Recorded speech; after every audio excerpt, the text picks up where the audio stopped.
Retornamos ao programa Momentos Espirituais, hoje, 20 de setembro de 2019, e estamos na agradável companhia, recebendo os amigos Jaime, a Catarina, o Luiz Saigusa, e também com os nossos queridos João, o Guilherme, o Leandro e o Afonso. E vamos iniciar a segunda parte do programa com o estudo da obra Boa Nova, psicografada pelo Chico Xavier, ditada pelo espírito Humberto de Campos. Nós estudamos já o prefácio da obra, que foi assinado pelo próprio Humberto de Campos, em que ele comenta que os capítulos que foram por ele selecionados são capítulos que fazem parte do folclore, do conhecimento dos habitantes do mundo espiritual. E o fato de, insistimos mais uma vez, o fato dele usar a palavra folclore não significa que são fatos que não aconteceram. Significa que são fatos que pertencem ao conhecimento daqueles habitantes do mundo espiritual. No primeiro capítulo, nós discorremos sobre o período que antecedeu e também que recebeu o nascimento do Mestre, que foi um período de muitas inovações e de uma relativa paz para aquele período histórico em que nos encontrávamos. Digo não eu propriamente, nem nós, mas estou dizendo o contexto do livro. Eu gosto de dizer isso, sabe, Jaime, porque é muito comum, né? Às vezes tem pessoas que exageram nos comentários e dizem assim: esse sofrimento que me aflige é porque eu joguei pedra na cruz, né? Você já ouviu essas histórias, não? Já ouvi, eu acho que eu era pedra nessa época. Pois é, então. Você era pedra. Mas, olha, eu acho que nem pedra você era. Você vai entender por quê. Pelo seguinte, porque todas as pessoas que cruzaram o olhar com o olhar do Cristo já se redimiram há muito tempo. Entendeu? Então, se nós fôssemos um dos 1000 que estávamos lá, das 1000 pessoas, eu imagino que tinha o quê? 1000 pessoas lá no Gólgota acompanhando, né? Porque de repente começou uma tempestade, começou a chover, trovejar, aquela coisa toda. Quem ficou lá aos pés da cruz deve ter sido a mãe de Jesus, Maria, a Madalena, que passou a acompanhá-la, e o próprio João, o João Evangelista. Não o João Batista que estudaremos aqui. E nem o João Sérgio que está aqui, né? Como diz o Afonso. E nem o João Sérgio, nosso querido, que está falando aqui. Então, quer dizer, as pessoas que cruzaram o olhar com o olhar do Cristo, o olhar de Jesus era um olhar muito cativante, era um olhar enternecedor, era um olhar que era um convite ao amor, e esse olhar era irresistível. Então, o próprio Anania não conhecia Jesus, foi lá acompanhar acompanhar a crucificação. Aí, num determinado momento, o olhar de Jesus dirige-se e encontra o olhar de Ananias, e o Ananias, meu Deus do céu, quem que é esse homem, né? Sentiu-se seduzido no bom sentido, né? Aquela sedução espiritual, e aí ele entrou em contato com os discípulos, tornou-se seguidor dos ensinos do Mestre, e deu no que deu, né? O Paulo caiu do cavalo por causa dele, né? Lá nas portas de Damasco. E então, eu digo que nós não jogamos pedra na cruz por causa disso, entendeu? Porque quem viu aquela figura imponente pode não ter se redimido naquele momento, mas redimiu-se depois. Então é muita pretensão nossa a gente dizer que hoje eu sofro porque eu joguei pedra na cruz, né? Isso me lembrou o livro Madalena, do José Herculano Pires. Um romance belíssimo, Sim. pouco lido, e que narra os contatos visuais que Madalena teve com Cristo e que duravam às vezes 3 segundos, que eram trocar de olhar, mas que dentro dela ela narra como se durasse uma eternidade. Uma eternidade. Imagina a profundidade disso. Maravilhoso. Né? Muito bem. Então, feitas essas considerações, nós vamos fazer, como nós fazemos, né, Jaime, o Luiz e Catarina, fiquem à vontade, em qualquer tempo nós podemos parar e fazer os comentários que acharmos pertinentes, ok?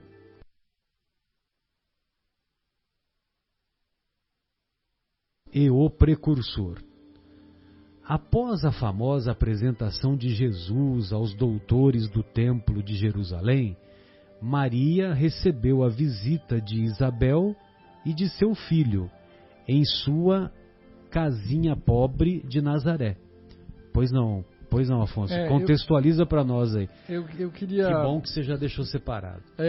Eu trouxe aqui um texto de Mateus. Exato. Que fala a respeito de Zacarias e Isabel.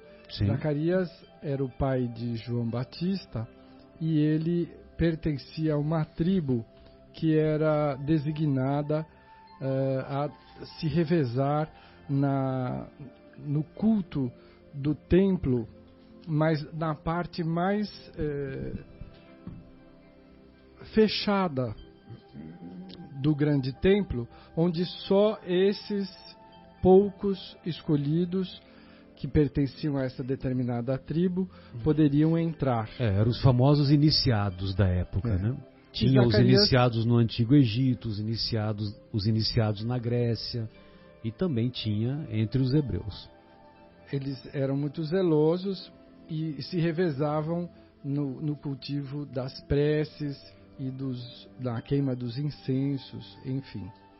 E numa dessas idas de Zacarias ao templo para cumprir a sua tarefa espiritual, ele encontra com o arcanjo Gabriel, que se apresenta a ele, materializa-se, e ele ficou muito impressionado, e ele diz: eu sou Gabriel, e venho lhe dizer que as suas preces foram atendidas, porque Zacarias já era um homem de idade avançada, Isabel também, e o grande sonho do casal era ter filhos, e Isabel não podia conceber. Então Gabriel diz que as preces do casal foram atendidas e que eles teriam um filho e eles deveriam colocar o nome de João. Aliás, é muito bem descrito em Lucas, capítulo 1, versículos de 8 a 20. Eu não vou ler porque é extenso. Sim. Mas fica a referência para que saibamos que o próprio Zacarias duvidou dessa história. Falou, mas Isabel é muito idosa, ela não tem condição de conceber. E ele era um iniciado, né? Podemos dizer assim. Então, o Zacarias, por a obra de Gabriel, fica mudo e disse: olha, por você duvidar, você vai perder a fala e só vai voltar a falar quando a criança nascer. E de fato, Isabel engravida, retira-se para as montanhas, porque era uma gravidez de alto risco, e quando a criança nasce, por tradição, era obrigatória a apresentação da criança no grande templo, para que ele fosse inscrito no livro da vida, que Zacarias volta a falar. Né? Ele perde a voz por todo o período da gravidez. E esta criança já chega assim, no dizer de Gabriel,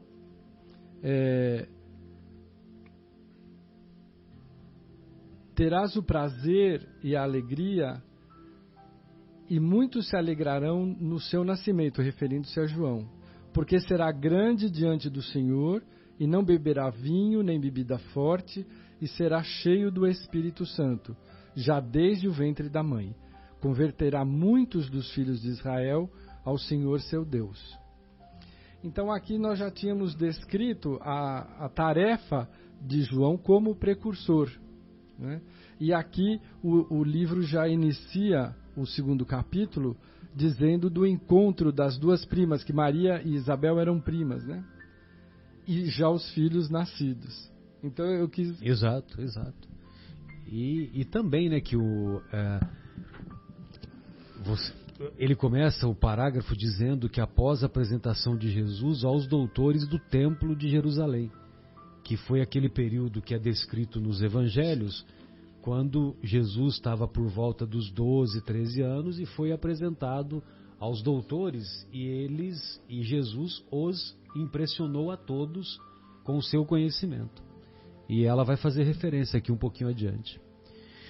Depois das saudações habituais, do desdobramento dos assuntos familiares, as duas primas entraram a falar de ambas as crianças, cujo nascimento fora antecedido por acontecimentos singulares e cercado de estranhas circunstâncias.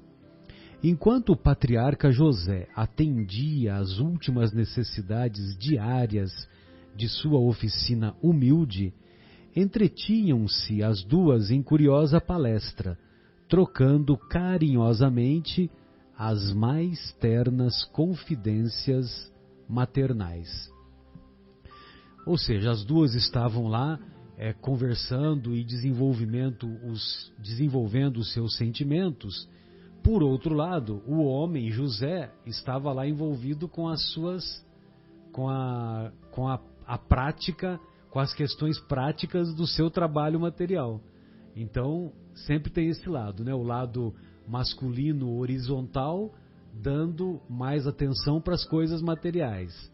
E o lado feminino espiritual, dando mais atenção para as coisas espirituais, para as coisas do sentimento. O que me espanta, dizia Isabel com caricioso sorriso, é o temperamento de João, dado às mais fundas meditações, apesar da sua pouca idade.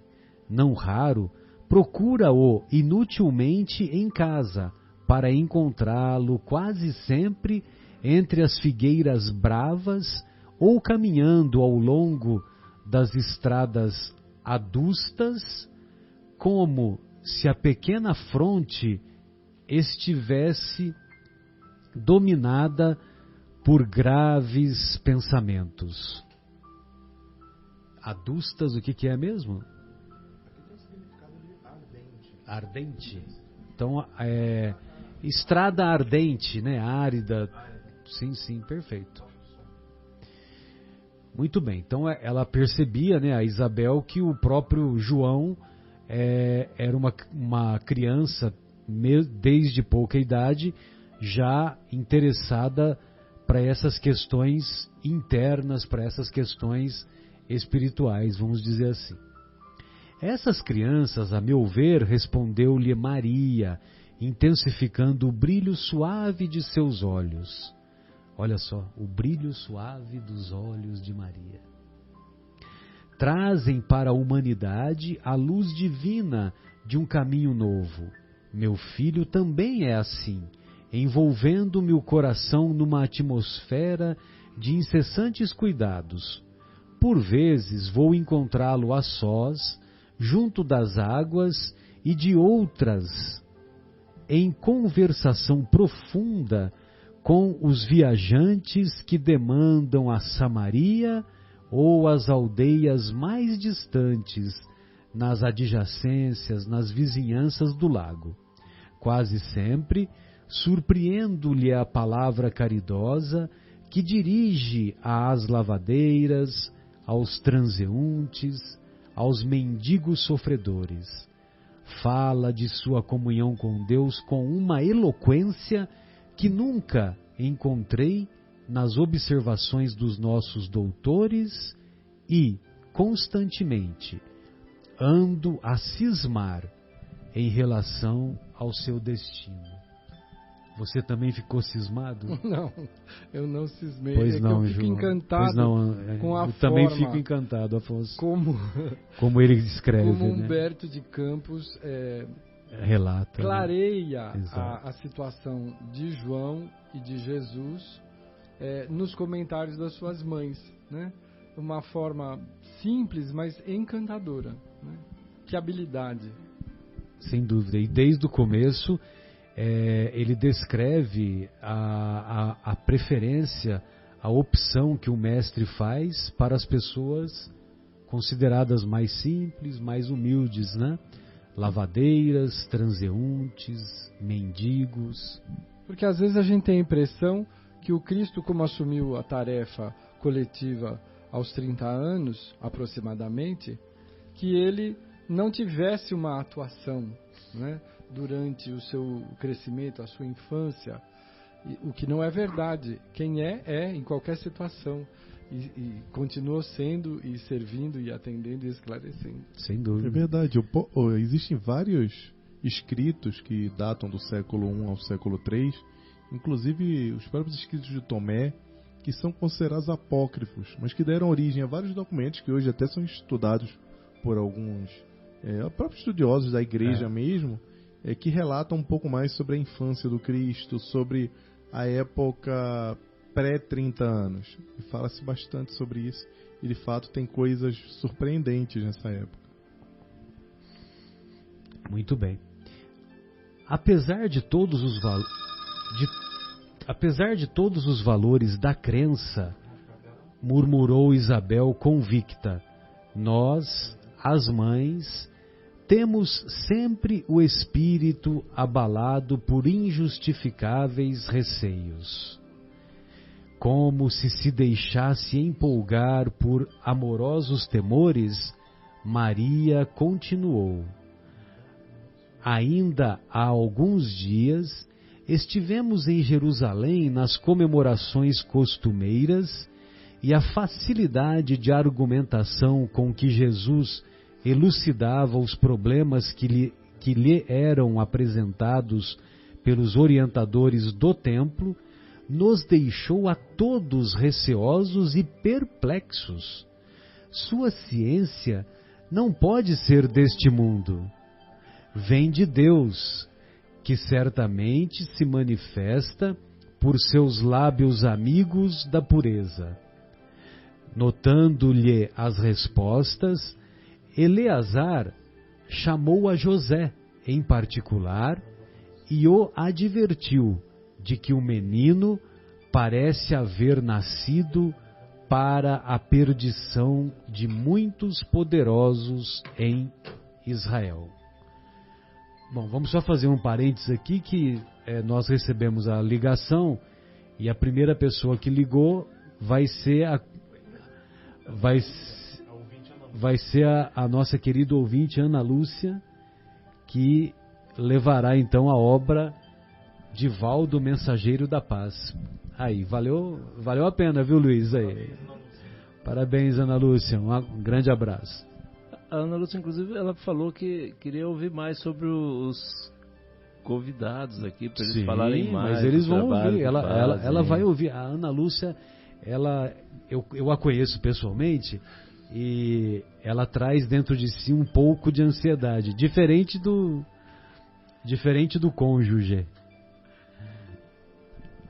Bem, então, nessa parte aqui do inicial, pois não, Afonso? Gostaria de ouvi-lo. Eu queria comentar que o Cristo reencarna com um grande séquito de espíritos que vinham dar-lhe sustentação à tarefa. Sim. E muitos deles estavam localizados entre os que serviam no grande templo. Sim. E muitos o reconheciam como o enviado.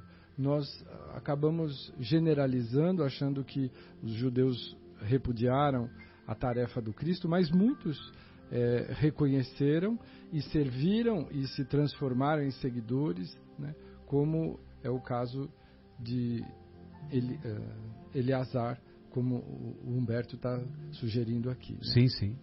Que percebiam que ele era alguém muito diferente e que trazia uma mensagem muito poderosa que poderia abalar as estruturas do que estava ali dado naquele momento. Né?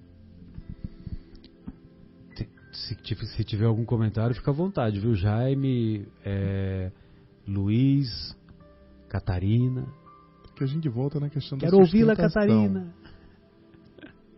A sustentação, a gente falou sobre isso na primeira parte, que não são só os mensageiros nem os missionários que falam, escrevem, que estão em evidência, que estão construindo a obra do Cristo ou construindo a transformação do mundo, trazendo para a nossa realidade de transição planetária.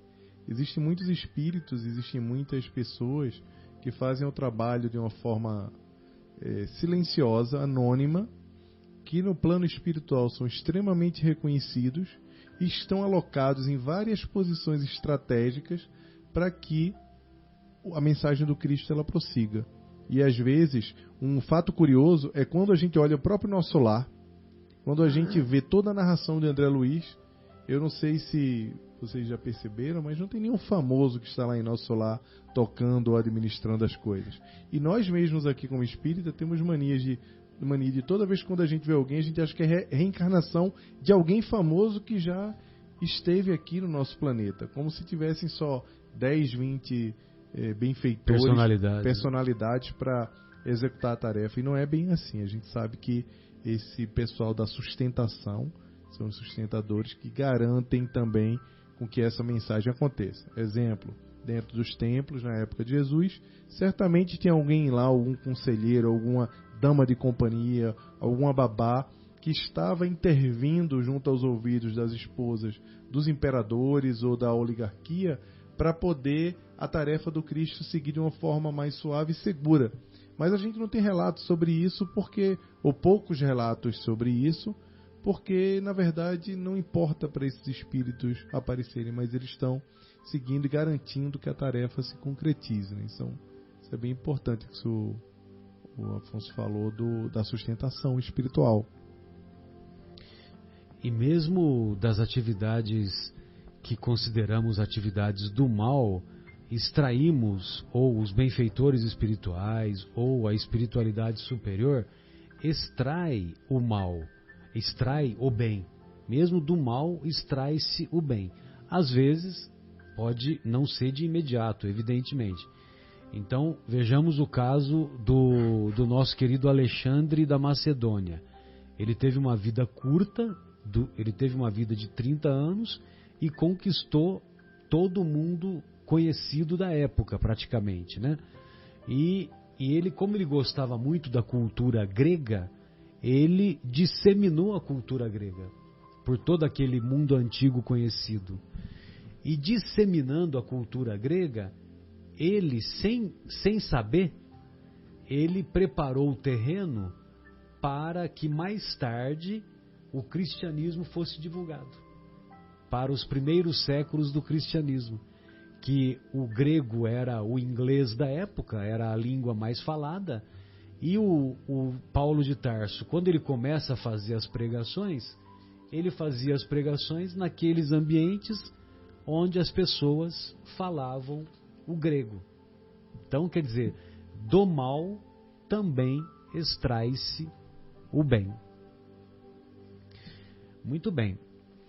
Você ia fazer mais algum comentário, Afonso?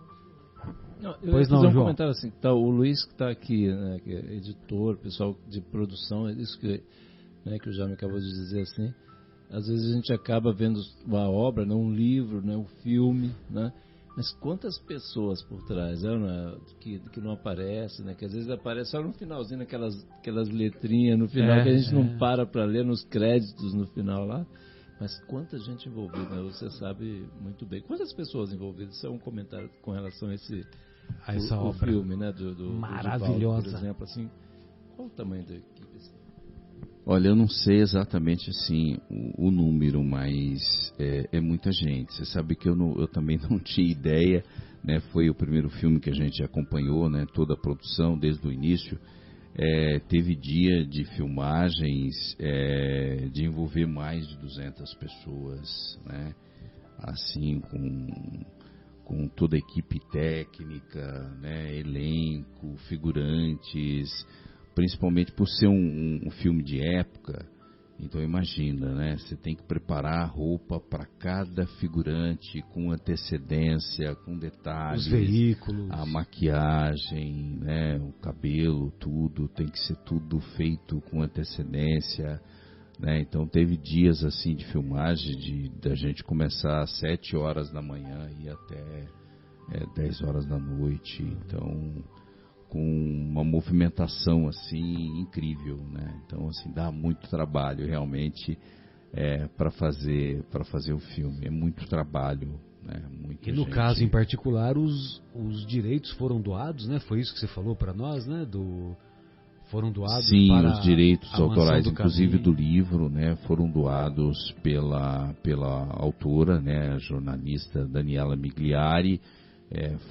Foram doados pela Fox, pela Cine, que é a produtora, e pela Estação Luz Filmes. Todos os direitos autorais foram doados para a Mansão do Caminho. E parte dos direitos autorais do filme da renda líquida do filme também foram doados para a Mansão do Caminho. Que bacana. Que, aliás, a Mansão do Caminho, lá em Salvador, é um verdadeiro oásis, né? Quem a visita... em meio àquele bairro tão populoso do Pau da Lima, e um bairro carente, né? Um bairro extremamente carente. Na verdade, a Mansão do Caminho, ela modificou o bairro, né? Eu acredito. É uma coisa incrível mesmo, né? Mais de 3 mil pessoas ali que passam por dia na Mansão do Caminho. Atendimento médico, odontológico. A escola, né? A escola, né? Tem a casa de parto, que era um sonho do Divaldo, né? A realização da escola de parto, né? E o Divaldo não para, né? Não. Com 92 anos, e o sonho dele agora é uma faculdade dentro da Mansão do Caminho, né? Mas eu digo faculdade que você... Uma faculdade de formação, uma né? formação Desde do berçário, sim. a criança vai passando, depois vai para lá para passar o dia fora da escola, para não ficar na rua. Mas e a casa de parto é um negócio assim incrível, é uma coisa assim fantástica. Na inauguração a gente esteve lá e com amigos, né, que conhecem muito bem o mercado assim de hospitais, tudo. O amigo até me disse, olha, a estrutura da casa de parto é como um Albert Einstein em São Paulo. E essa obra qualidade, foi orientada pela Joana, né? Foi. Ela disse que eles precisavam acolher a mãe que recebe o reencarnante. Então eles queriam dar suporte àquelas mulheres que são, na verdade, o veículo de materialização dos espíritos que vêm cumprir a sua tarefa em busca de crescimento e transformação.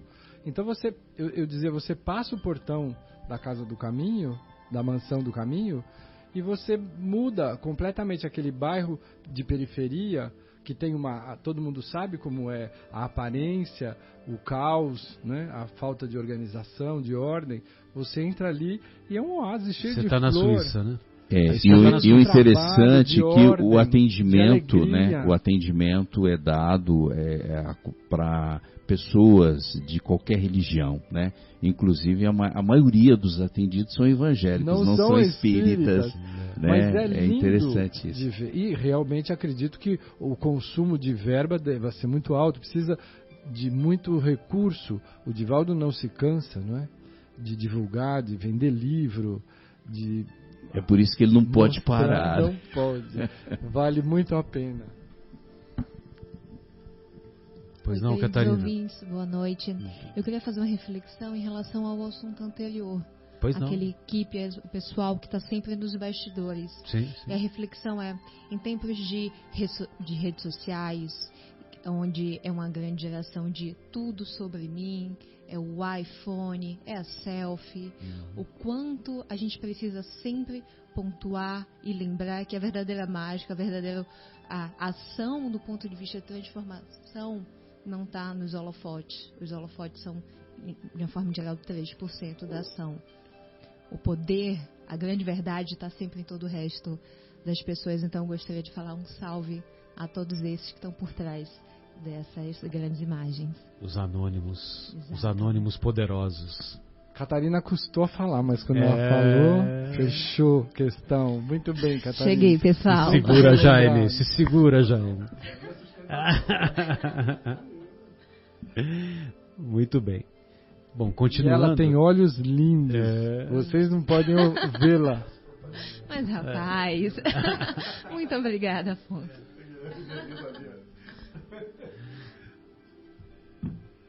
Com a prima a lhe escutar atentamente a palavra, Maria prosseguiu de olhos úmidos após ligeira pausa. Ciente desse aviso, procurei Eleazar, a fim de interceder por Jesus, junto de suas valiosas relações com as autoridades do templo. Qual mãe que não vai interceder pelo filho, né? Pensei na sua infância desprotegida e receio pelo seu futuro. Eleazar prometeu interessar-se pela sua sorte. Todavia, de regresso a Nazaré, experimentei singular multiplicação dos meus temores. Conversei com José mais detidamente acerca do pequeno, preocupada com o seu preparo conveniente para a vida. Entretanto, no dia que se seguiu às nossas íntimas confabulações, Jesus se aproximou de mim pela manhã e me interpelou. Mãe, que queres tu de mim? Acaso não tenho testemunhado a minha comunhão com o Pai que está no céu? Veja você que Jesus, desde pequeno, as observações dele, quando ele se dirigia às pessoas, ele fazia perguntas, questionamentos, né? Como ele falou, como ouves, na passagem da parábola do bom samaritano, o doutor da lei pergunta o que devo fazer para alcançar a vida eterna. Aí Jesus responde com outra pergunta. O que está escrito na lei? Duas perguntas, né? O que está escrito na lei? Como lês? Né? Então, desde pequeno, ele já pergunta para a mãe, né? Altamente surpreendida com a sua pergunta, respondi-lhe, hesitante, tenho cuidado por ti, meu filho. Reconheço que necessitas de um preparo melhor para a vida, mas como se estivesse em pleno conhecimento do que se passava em meu íntimo, ponderou ele. Mãe, toda preparação útil e generosa no mundo é preciosa. Entretanto, eu já estou com Deus. Meu Pai, porém, deseja de nós toda a exemplificação que seja boa, e eu escolherei, desse modo, a escola melhor. É escola mesmo que está na tradução de vocês, né? Escola melhor. Muito bem. Então, olha só que interessante, né? Deseja de nós toda a exemplificação que seja boa. Aí nós sempre lembramos daquela frase, daquele pensamento do Francisco de Assis. Pregue o Evangelho o tempo todo. Se necessário, use palavras, né? Então, é mais ou menos isso que ele está falando, né? Desde criancinha ele já falava isso. Ou mais mocinho, né? Aqui ele já está mais mocinho. No mesmo dia, embora soubesse das belas promessas que os doutores do templo fizeram na sua presença a seu respeito, Jesus aproximou-se de José e lhe pediu, com humildade, o admitisse em seus trabalhos. Desde então, como se nos quisesse ensinar que a melhor escola para Deus é a escola do lar e a escola do esforço próprio, concluiu a palavra materna com singeleza. Ele aperfeiçoa as madeiras da oficina, empunha o martelo e a enxó, enchendo a casa de ânimo com a sua doce alegria. O que é enxó, João? É É um instrumento grosseiro de aparelhar madeira. Lá, né? da oficina, né? Lá da carpintaria. Tá certo. Instrumento de corte de cabo curto. De uma das passagens do Chico. Pois não. Em que os reunidos em torno dele, que eram sempre muitos, perguntavam: Chico, você sabe o que aconteceu com Jesus dos 13 aos 30? Então você nos diga. E ele dizia: olha, nós precisamos aprender a viver os ensinamentos de Jesus. Nós temos muito esforço nesse sentido. Nós não precisamos ficar preocupados com o que ele fez dos 13 aos 30. Mas aqui Humberto de Campos deixa muito claro, e é muito sensato o que ele nos diz, que o Cristo veio para cumprir a lei. E ele assume que a tarefa mais importante de preparação é a do lar. E ele se matricula ele se esmera isso, como na aprendiz escola do pai, de José. Isso. Provando para nós que não há superioridade que não seja a do lar, do aprendizado com os de casa. E tem uma preocupação de Maria aqui, porque quando Jesus foi apresentado lá na Páscoa aos sacerdotes, todo mundo ficou muito surpreso com o conhecimento dele. Todo mundo ficou assustado com as respostas que ele dava. Então Maria tinha uma preocupação de dar a melhor formação da lei para Jesus, uma vez que ele já se mostrava um conhecedor de coisas que sábios, que os próprios doutores não entendiam. E aí Jesus dá a lição para ela e ele segue o legado, que é um legado familiar comum à época, que o filho tinha que ajudar os pais nas tarefas. Então era comum que ele fosse para a carpintaria, era esperado isso. Então, ao invés de ele se colocar numa posição de superior, de que precisava estudar a lei, primeiro ele fala: eu já estou com o pai, não se preocupe, porque ela tinha uma preocupação. Mesmo, né? E estava de verdade. Porque Jesus não reencarnou, Jesus encarnou. Né? Exatamente. É o único espírito que encarnou. Todos nós reencarnamos. Né? Segundo Emmanuel, antes mesmo da formação da Terra, Jesus já era um espírito puro, né? Já era um responsável pelo nosso planeta. Estamos 5 bilhões de anos atrasados. Somente, né? Por isso que é importante a gente ter paciência com a gente também, né? Imagina, a gente se cobra tanto. E outra coisa que a gente viu que a mãe aqui, preocupadíssima com a formação, uma coisa que é muito comum nos dias de hoje, os pais querendo dar a melhor educação para os filhos, e muitas vezes acham que essa educação é só colocar na melhor escola, levar para estudar nas melhores escolas. E o próprio Jesus aqui, como criança, ele dá a lição de que ele precisava ficar no lar e aprender as coisas junto à família. Né? Então talvez a gente tenha que fazer essa reflexão, levar para o dia de hoje, do papel dos pais em lembrar, em dedicar o tempo necessário para formar a criança. Não é só ensinar a comer com o talher certinho, não é só ensinar a dar bom dia, boa tarde, boa noite, mas é ficar atento aos valores, ficar atento às coisas que são importantes para serem ensinadas para as crianças. Guilherme, isso eu acho exatamente. Leandro, fica à vontade, em qualquer tempo, hein? Colocação do Jaime, a questão da ética moral, né? E na escola vai sim aprender matemática, português e tal, mas a parte da educação, isso é em casa, né? Educação a gente aprende em casa. É muito bem lembrado, Jaime. Sem dúvida. Colocado. Isabel lhe escutava atenta à narrativa e, depois de outras pequenas considerações materiais, ambas observaram que as primeiras sombras da noite desciam na paisagem, acinzentando o céu sem nuvens. A carpintaria já estava fechada e José buscava a serenidade do interior doméstico para o repouso. As duas mães se entreolharam inquietas e perguntavam a si próprias aonde teriam ido as duas crianças. Aonde estão os nossos filhos no final da tarde, que a gente tem que sair na rua e ficar gritando, né? Fulano, vem pra casa, cicrano. Não estavam no quarto, né? E isso é curioso, que antigamente os pais da gente pediam pra gente voltar para casa. Tinha hora para voltar.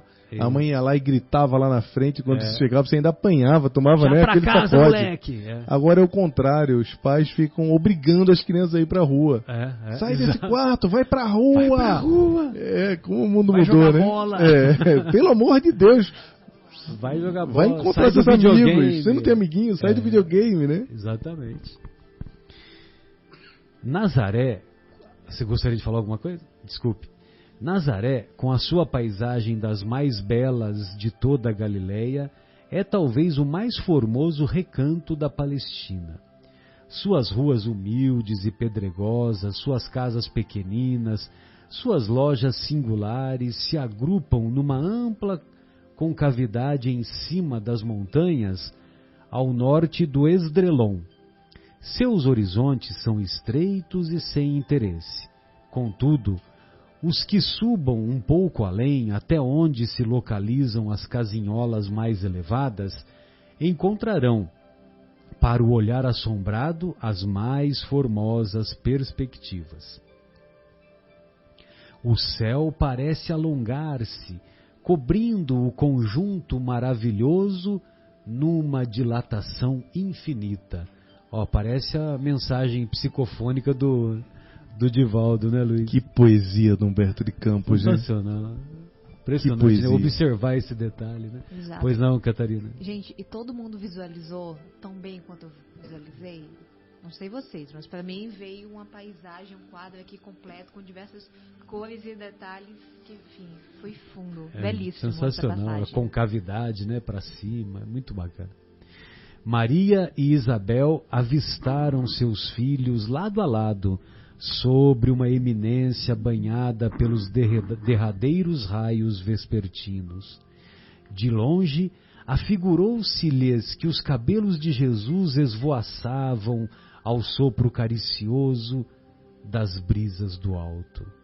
Seu pequeno indicador mostrava a João as paisagens que se multiplicavam à distância como um grande general que desse a conhecer as minudências dos seus planos a um soldado de confiança. Ante seus olhos surgiam as montanhas de Samaria, o cume de Magedo, as eminências de Jeoboé, a figura esbelta do Tabor, na qual mais tarde ficaria inesquecível o instante da transfiguração, o vale do rio sagrado do cristianismo, o rio Jordão, os cumes de Safé, o golfo de Calfa, o elevado cenário do Pereu, num soberbo conjunto de montes e vales ao lado das águas cristalinas. Pois não, Jaime, você gostaria de fazer algum comentário? Fica à vontade. Não, poético, né? É muito poético. Né? Duas coisas aqui me chamam muito a atenção. A primeira é a poesia, como a Catarina falou, assim, a descrição faz com que a gente sinta uma habilidade do Humberto de Campos incrível em detalhar a paisagem, é poético, é gostoso de ouvir. A outra coisa do ponto de vista mediúnico é imaginar o encadeamento de todas essas paisagens aqui que são vistas e apontadas pelos dois, narradas, e a correlação do aparecimento delas no próprio Novo Testamento. Quando você vai estudar, você pega um pouco o episódio da Transfiguração, que foi quando Jesus foi ao monte e lá ele foi com Pedro, Tiago e com João. E quando ele chegou lá, eles viram que Jesus se transfigurou, mudou as vestes e etc. E eles viram a presença espiritual de Moisés e de Elias. A presença do Elias ali, numa narrativa, trazer a transfiguração aqui como Humberto de Campos faz, falar da transfiguração, trazer essa narrativa da transfiguração num capítulo que fala sobre João Batista, é de um encadeamento incrível, sensacional. E aí eu falo da mediunidade porque imagina Chico Xavier em 1941, 41 aproximadamente, que foi quando foi escrito esse livro, ele ter, não sei quantos anos o Chico tinha, mas ele era bem jovem, 1910, fazer uma conta. 31 anos. O conhecimento que tem nesse capítulo aqui é absurdamente 100 vezes o que eu conheço do Evangelho. Sem dúvida. Então, o domínio... Ele não tinha acesso a essas informações. Ele não tinha acesso. Isso é a prova intelectual da imortalidade. Exatamente. Dúvida, isso que me encantou. Porque eu não acredito...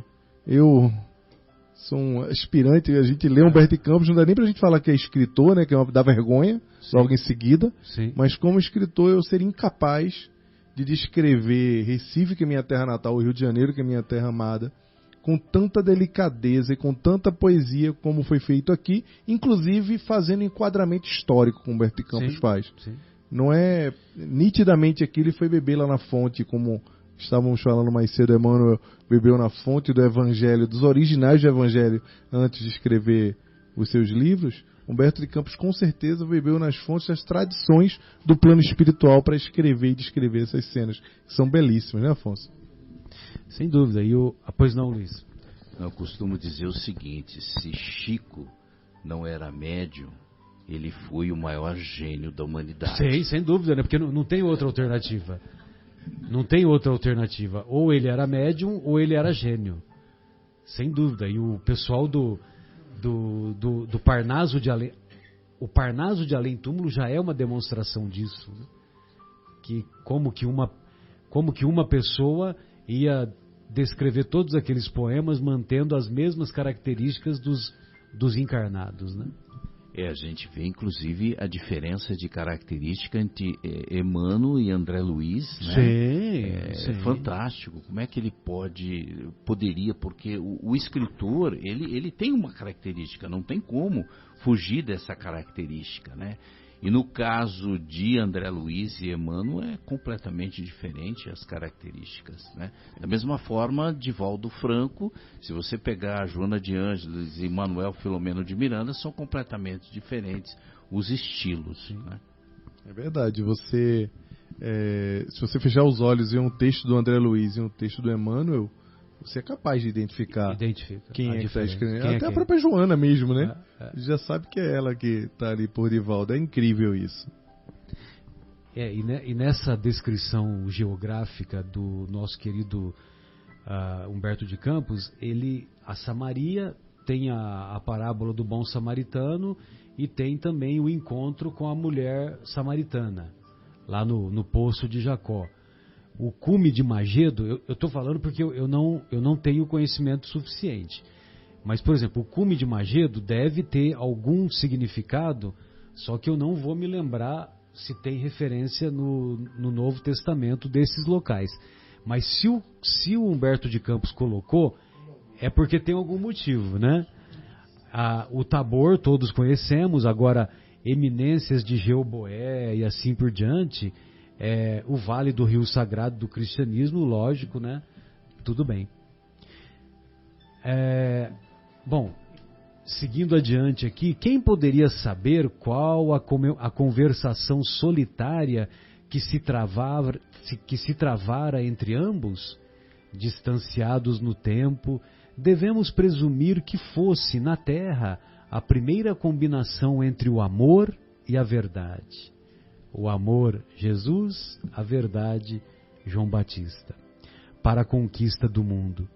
Sabemos, porém, que na manhã imediata, em partindo o precursor na carinhosa companhia de sua mãe, perguntou Isabel a Jesus com gracioso interesse: não quereis vir conosco? Ao que o pequeno carpinteiro de Nazaré respondeu profeticamente com inflexão de profunda bondade: João partirá primeiro. Transcorridos alguns anos, vamos encontrar o Batista, João Batista, na sua gloriosa tarefa de preparação do caminho à verdade, precedendo o trabalho divino do amor que o mundo conheceria em Jesus Cristo. João, de fato, partiu primeiro, a fim de executar as operações iniciais para a grandiosa conquista. Vestido de peles e alimentando-se de mel selvagem, esclarecendo com energia e deixando-se degolar em testemunho a verdade, ele precedeu a lição da misericórdia e da bondade. O mestre dos mestres quis colocar a figura franca e áspera do seu profeta no limiar de seus gloriosos ensinos, e por isso encontramos em João Batista um dos mais belos de todos os símbolos imortais do cristianismo. Salomé representa a futilidade do mundo, Herodes e sua mulher, o convencionalismo político e o interesse particular.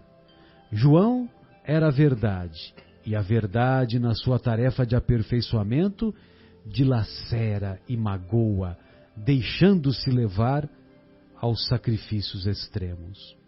Como a dor que precede as poderosas manifestações da luz no íntimo dos corações, ela recebe o bloco de mármore bruto e lhe trabalha as asperezas para que a obra do amor surja em sua pureza divina. João Batista foi a voz clamante do deserto.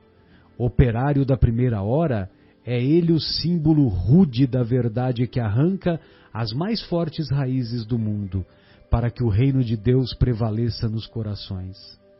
Exprimindo a austera disciplina que antecede a espontaneidade do amor, a luta para que se desfaçam as sombras do caminho, João é o primeiro sinal do cristão ativo, em guerra com as próprias imperfeições do seu mundo íntimo, do seu mundo interior, a fim de estabelecer em si mesmo o santuário de sua realização com o Cristo. Foi por essa razão que dele disse Jesus: dos nascidos de mulher, João Batista é o maior de todos. Ô Jaime, eu gostaria que você fizesse aquele comentário que você comentou conosco sobre os links, né, do prefácio, do primeiro capítulo e do segundo capítulo. Se você quiser fazer um resuminho, uma síntese, né, fica à vontade, que infelizmente nós estamos completando o nosso horário, mas lógico que a gente passar um pouco não tem problema nenhum, e eu sou partidário daqueles, sobretudo na casa espírita, que nós temos que ter disciplina na hora de começar o trabalho, os trabalhos, né? Mas o Chico que falava isso, a gente tem que ter horário e disciplina no horário de começar, mas o trabalho espiritual não tem horário para acabar. Pois não. A gente, Marcelo, ao longo do programa todo, inclusive da primeira hora, por uma felicidade muito grande da conversa, um alinhamento, nós falamos sobre isso o tempo todo. Até a própria Catarina trouxe a questão dos anônimos, o Afonso trouxe a sustentação. Me chamou muita atenção no primeiro capítulo, no estudo, que por sinal eu vi o programa de vocês da semana passada, e eu vi após ler o capítulo. E foi uma alegria muito grande, depois de ler o segundo capítulo, ver como as coisas estão interligadas. Parece muito óbvio isso num livro, mas não necessariamente, porque são histórias completamente diferentes.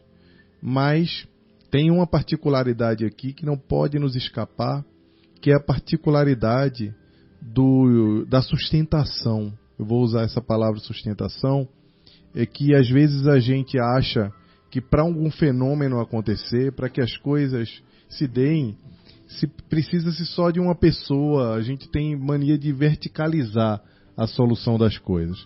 Então a gente acha que a mansão do caminho era só o Divaldo, mas tem o tio Nilson, tem tantos outros colaboradores que fizeram aquilo acontecer, que proporcionaram que aquela obra ajudasse, impactasse tanta gente, tantos outros que a gente não sabe nem o nome. E que seguraram a onda, uma vez que o Divaldo também muitas vezes estava ausente por conta das pregações em que também servia de arrecadação, né, Luiz? Exatamente. Então são tantas pessoas que são anônimas. Às vezes eu tenho alguns amigos que são amigos que fazem bastante palestras no Brasil e são palestrantes muito conhecidos, E às vezes as pessoas, sabendo que eu tenho uma relação mais próxima, vêm me perguntar algumas coisas sobre o cotidiano deles, ou agenda e etc., ou com quem fala. E não raro eu trago à tona para a conversa, falando de outras pessoas que estão trabalhando arduamente pela tarefa da divulgação do Espiritismo e que a gente nem se dá conta porque são pessoas que de fato elas aparecem, mas nem se faz ideia que na verdade são eles que estão efetivamente no comando. Nós somos mensageiros, nós que escrevemos somos veículos. Via de regra, os meus escritos, a Catarina sabe muito bem como é que acontece com minha esposa, eu abro o olho e eu tenho que começar a escrever ou anotar ou contar as coisas para ela, porque a minha mediunidade, a forma como o meu protetor ele se comunica comigo é dessa forma, de inspiração / intuição. No sonho, eu acordo com as coisas extremamente prontas e tenho que escrever logo, e às vezes são coisas assim que você nem acredita, porque são verdadeiras aulas no plano espiritual, e a gente precisa entender que a gente está conectado com alguma coisa muito maior. E não é só o protagonista que está aparecendo lá na rede social, ou na palestra, ou escrevendo o livro. Tem muitas coisas que estão por trás. E essas coisas são as mesmas coisas que estavam espalhadas na época de Jesus, enquanto Augusto estava lá imperando e deu o nome à sua era. Vários anônimos sustentavam a capacidade do planeta, inclusive, de receber Cristo aqui encarnado. Exato. Porque não foi fácil para ele fazer esse processo de encarnação. Isso foi planejado no plano espiritual, naquela segunda reunião que nós sabemos que aconteceu, para que a mensagem viesse e equilibrasse a dissonância que existia entre o nosso desenvolvimento moral em relação ao desenvolvimento intelectual. Mas para recebê-los precisou Maria, um espírito de um calibre extraordinário, porque sem Maria muito provavelmente Jesus teria mais dificuldades de lidar se fosse alguma coisa aleatória, bem como pessoas que não estavam ali no convívio deles, mas que estavam espalhadas por onde o Cristo passava, por onde se precisava sedimentar a mensagem dele para que isso acontecesse. Assim foi com Kardec. Enquanto Kardec estava lá fazendo o trabalho e travando as lutas do momento de luta lá, logo nos próximos 10 anos seguintes da publicação do Livro dos Espíritos, foi muita perseguição contra a doutrina espírita, os pais, os genitores do Bezerra de Menezes e de tantos outros que viriam depois a assumir o protagonismo da divulgação da doutrina espírita, estavam se preparando para receber esses espíritos aqui no Brasil. Ou seja, as coisas que estavam acontecendo lá na Cidade Luz, naquela região tão potente do ponto de vista intelectual, estavam interligadas com um país que ainda se debatia com o preconceito, com a escravidão, com o seu desligamento da pátria-mãe lá, Portugal. Então, todo esse encadeamento já existia para que a mensagem do Cristo prosseguisse, porque nós levamos 2000 anos para estarmos preparados para receber a terceira revelação, Consolador prometido. Mas nesses 2000 anos, a humanidade evoluiu mais do que nos outros 200 mil anos, desde que o Homo sapiens se consolidou aqui no planeta. Começou a sair das cavernas, né? Por meio da mensagem do Cristo. E aí, mesmo que a gente se coloque naquela posição do crítico das religiões, das primeiras religiões, que todas as falhas que aconteceram na divulgação do cristianismo por meio da Igreja Católica, não, com todo o respeito que nós temos à Igreja Católica, mas sabemos que houve erros drásticos na história medieval, principalmente no aparelhamento das instituições religiosas com o Estado, mas foi importante que Paulo pregasse em grego para que o mundo se preparasse para uma estrutura religiosa greco-romana. Ou seja, mesmo as coisas como aconteceram da forma, em alguns momentos da história desastrosa, serviram para que nós pudéssemos vivenciar a mensagem do Cristo hoje e nos preparar para um mundo de regeneração, para um mundo que vem depois. E a gente tem que escolher aquele posicionamento.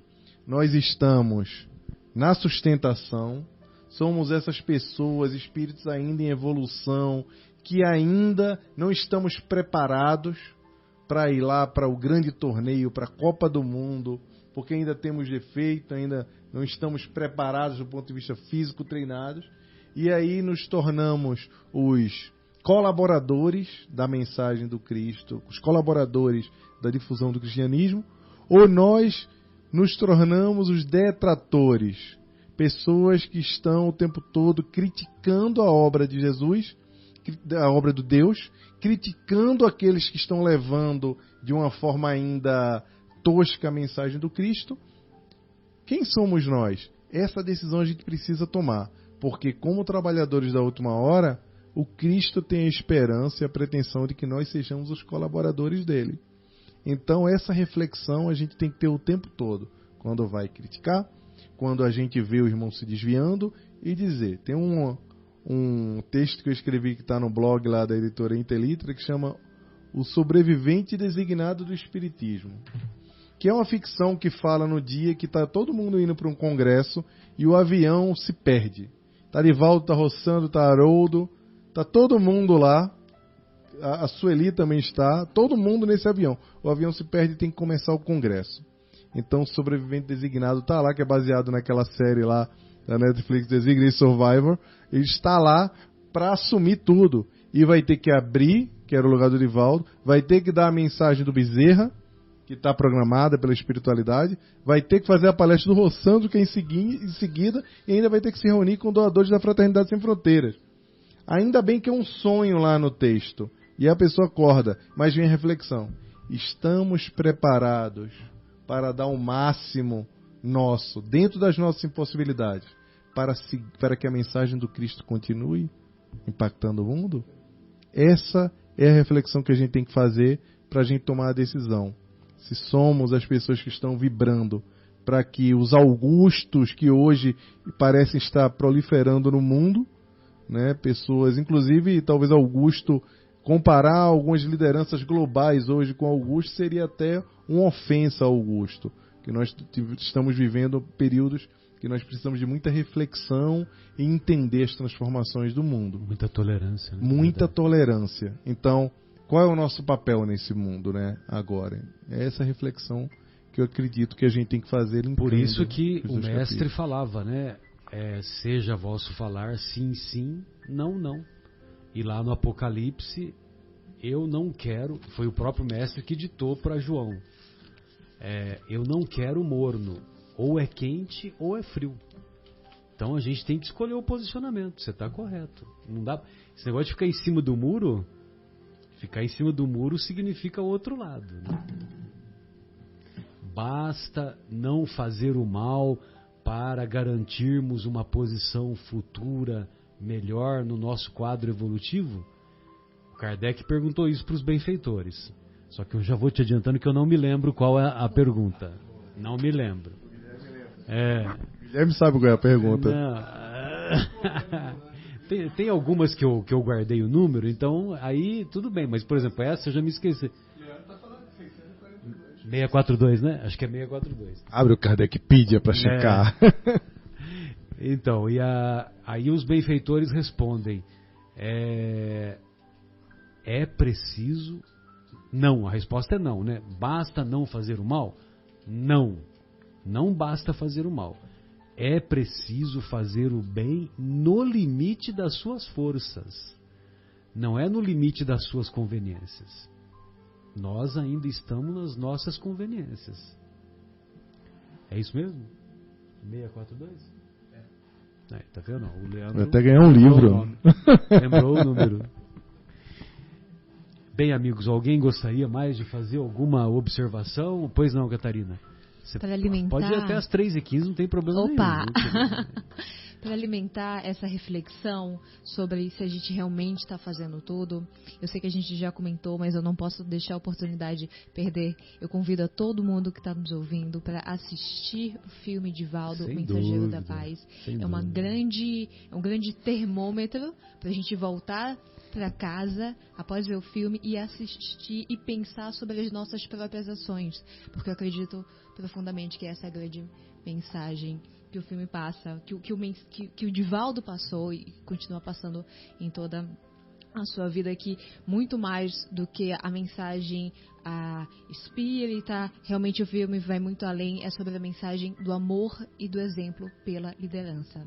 Então, Exato. Pessoal, fica aqui essa recomendação muito carinhosa. Assistam nesse final de semana, aproveitem que a gente tem um final de semana inteiro por aí, amanhã ainda é sábado, tem muitas salas de cinemas no Brasil todo. Sem dúvida. Então vamos lá, vamos marcar presença. Muito bom. Tem mais alguém que gostaria de fazer algum comentário? Vamos ouvir a voz radialista do Luiz, né?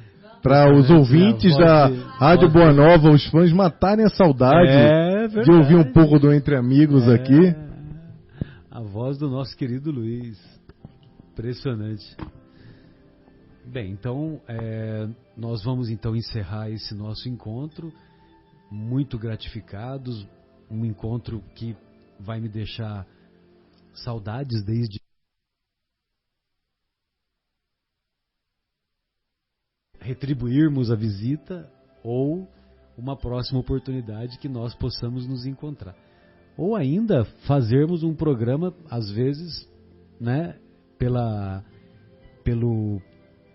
programa à distância, né, como nós fizemos com o Fabinho lá, pelo WhatsApp, né, às vezes não dá para vocês virem, né, ou nós irmos, aí a gente faz um bem bolado. Mesmo que seja um outro dia, um outro horário, a gente deixa gravado, né? Então, gostei demais, muito obrigado pela visita e gostaria de deixar um abraço carinhoso no coração de cada um de vocês que trouxeram todo o carinho de vocês para nós, para esse nosso encontro, na minha classificação, encontro de luz. Eu que agradeço, foi uma alegria estar aqui com vocês, eu acompanho o programa semanalmente. E dá um abraço, é um estímulo muito grande para nós. Dá um abraço lá para Terezinha, lá do grupo do WhatsApp da Pílula do Evangelho lá, Terezinha, de Maceió. Para Nádia, lá do Rio, né, Marcelo? Que bacana, Terezinha, Nádia. Pessoal lá dos Estados Unidos também, de Chicago. A turma toda que acompanha, tem acompanhado vocês. Tem um amigo que está no Canadá, tem um outro amigo que está em Portugal. O pessoal de Londres também tem acompanhado vocês, o Maurício, o Gilson, a Eliane, a turma toda tem acompanhado. O trabalho de vocês como eu digo lá na instituição que eu faço parte, eu falo isso para a Inês, para o Ricardo, que são os queridos lá, instrutores lá do nosso estudo da Gênese. O trabalho de vocês aqui é um trabalho de alto nível e, por favor, não parem, porque é muito importante para a gente lá, sexta-feira, às vezes está deitado já lá, coloca o podcast não coloca ao vivo, eu gosto de ouvir ao vivo. Sim, fico ouvindo vocês falando, é muito importante pra gente. Então, que bom. É uma alegria ouvir vocês.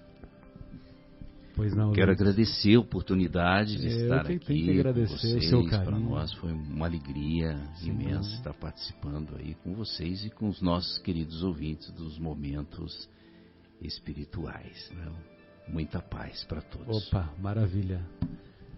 Catarina, suas despedidas, por favor. Eu agradeço profundamente aqui a oportunidade de conversar com vocês. Agradeço, envio vibrações muito carinhosas também a todo mundo que está nesse mundão nos escutando.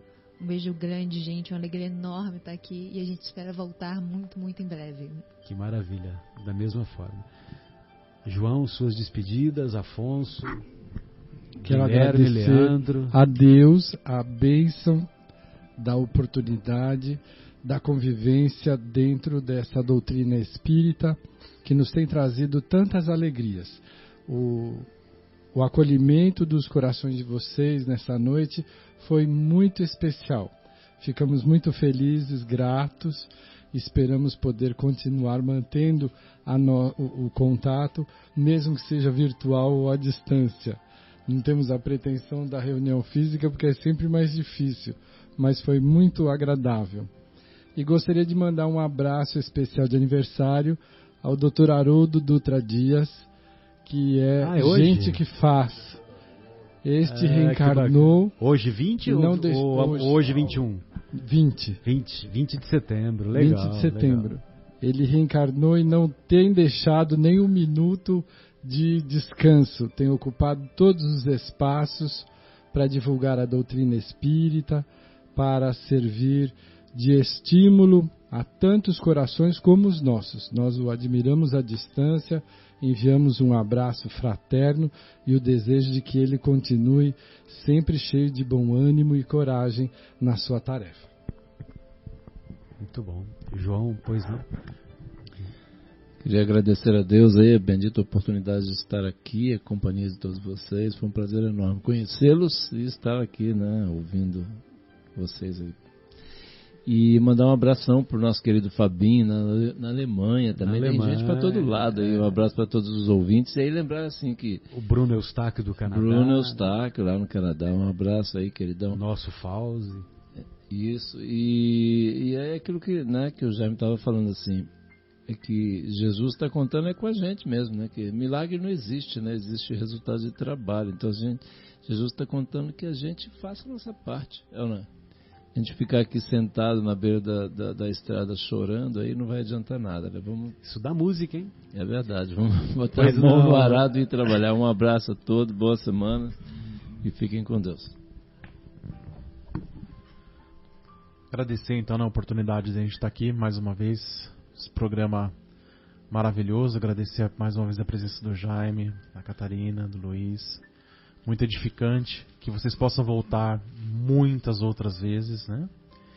Agradecer também a presença da nossa equipe aqui, mandar um abraço pro Marcão, que não veio, a Fatinha, né? A Fátima, que também não vieram, e dizer para eles que estamos com saudades, hein? Voltem logo. Um beijão para todo mundo. E eu não sei qual é a pergunta do Livro dos Espíritos que fala da coincidência que não existe, né? Foi uma grata coincidência conhecer aí, encontrar Jaime no meio do caminho. E que bom que você pôde vir aqui e volte sempre que puder, sempre que quiser. A casa é de vocês também. Obrigado muito pela participação. Bom retorno para São Paulo e um bom fim de semana para vocês todos e para todos os ouvintes. Até sexta-feira que vem e